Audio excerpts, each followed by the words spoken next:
Greetings, glad tidings, as well as salutations, summoners. It's patch preview time. 11.17 is completely nutso, and it's because it's targeted completely at solo queue, because no pro play will happen on the patch because it would be live between regional playoffs and worlds. So, Riot has blown the doors off some champs, giving pretty sizable adjustments to old champions like Amumu, Gangplank, and Lucian, as well as even more changes to, of course, Riot's sexy new troublemakers, Akshan and Viego. Fire up the hot takes, it's a spicy one in the 11.17 patch preview.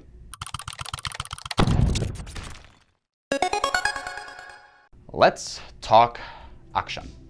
Upon release, the Rogue Sentinel, despite a wildly controversial mechanic in his W passive, actually received 2 micro buffs due to his abysmal win rate, which was in the 30s on release. But now, finally, his W passive is getting some attention. To add counterplay, Akshan now no longer can claim scoundrels when he's dead. This was one of the biggest specific gripes the community had with this ability because it favored a much more reckless and risk-free playstyle to an unhealthy degree. Now, in theory, that's no longer the case. Outside of that and some bug fixes, his E is getting its base damage reduced by as much as 20 at max rank, but will now scale off an additional 7.5% bonus AD up to 17.5%. And finally, if Akshan's ultimate gets cancelled by CC or someone being untargetable, the cooldown upon that interruption is now just 5 seconds as opposed to the original 15. Moving on to some older champions, Amumu, one of my favorite champions, is one of the oldest in the game. And like many others that were released in the early game's lifespan, certain fundamental aspects of his kit just have kept him locked into lower elos. Guess my elo, by the way. His base durability stats of health and armor are taking a hit and losing a lot of scaling potential with 5 and 0.3 fewer of each per level respectively. The biggest change to the Sad Mummy, however, is coming to his Q, Bandage Toss. It now holds 2 charges, similar to how something like a Caitlyn W might work, on a 16-second cooldown early and a 14-second cooldown late for a new charge, but the ability itself has a flat 3-second cooldown. His W Despair is gaining 4 base damage per second at each rank, but losing some scaling. And finally, his ultimate, Curse of the Sad Mummy, now has a stun duration of 1.5 seconds flat across all ranks instead of scaling up by 0.25 at every rank. Now, like all of these changes that we're covering in this video, they're not direct nerfs or buffs, at least explicitly, they're just adjustments. But the goal with Amumu here is to make him more accessible in higher elos, and this does feel like a slight buff that should accomplish that. Arguably, the biggest thing that hurts him right now is that despite his excellent team fighting, if you get invaded at early levels, you're helpless.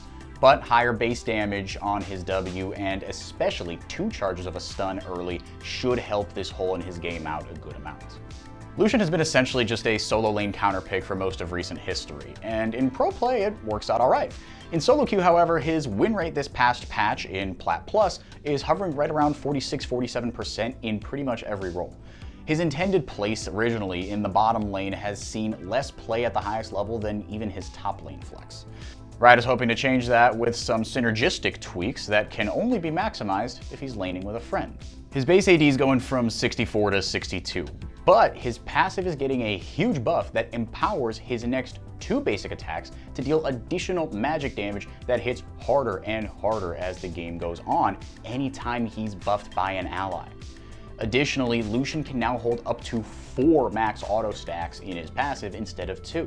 Another bot lane friendly buff is to his W, Ardent Blaze, which now speeds up allies as well as opposed to just Lucian if they proc the mark on enemies. Finally, his ultimate is losing base damage but making up for it by uncapping the number of shots it fires and having it scale with critical strike chance. Speaking of crit, Gangplank is another meta mainstay these days, but Riot felt he was also in need of some changes. His Q's active currently applies on hit effects, but will now be specifically designated as a ranged basic attack. Many items differentiate between the two in their effects, so this distinction could see his build path change. The bonus movement speed that Gangplank's passive provides is no longer a flat 30%, but rather halved to 15% at level 1 before scaling back up to its original amount at level 18. Finally, and this is the big one, Gangplank's E, Powder Keg, now allows him to store 4 barrels at ranks 3 and 4 and 5 at max rank. The barrels will now also benefit from critical strike at 125% effectiveness, and the recharge cooldown is also going down by 4 at max rank. Finally, and you might have Inspired and Closer to thank for this one, more Viego changes. His auto attack range is down to just 200 from 225, and the healing he gets from taking a body is getting slammed at early levels with its base percentage down from 8 to 3. But the scaling on the stats is getting a bump on all three fronts: base AD, AP, and a pretty big one in attack speed going from 2.5 to 5. The duration of the slow on his ult is also getting halved, down from just a half second to a quarter second. But the Ruined King is getting the crit scaling on his Q up from 0.75 to a nice round 1.0, and the camo radius on his E is going up 50 units. So, not all bad, I guess. Now, as you probably well know, there are more changes than these in this patch, and we'll get to those, we promise, in our upcoming full patch breakdown video. But for now, let us know what you think of these changes to these 5 champions. Are they as big or small as they seem? Has your main been ruined forever and is now completely unplayable? Tell us all of your opinions and takes in the comments, and we'll see you back here real soon.